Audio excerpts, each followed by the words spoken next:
તળાવમાં પાણી પીવા ગઈ. આંગળી રાખ.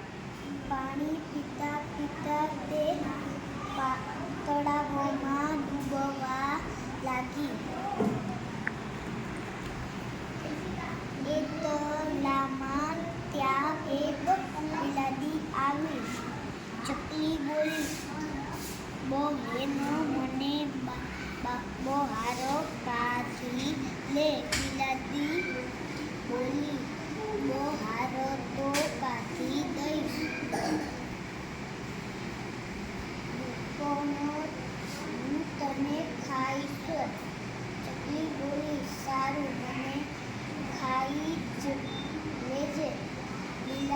બિલાડી એ ચકલીને બહાર કાઢી.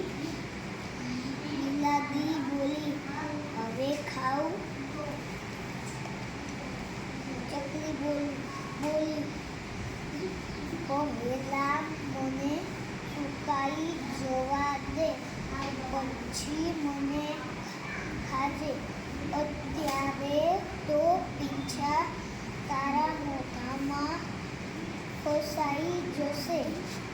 બિલાડી રાહ જોતા જોતા સૂઈ ગઈ.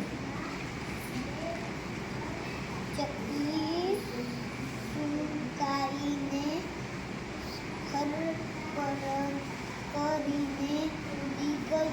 સરસ.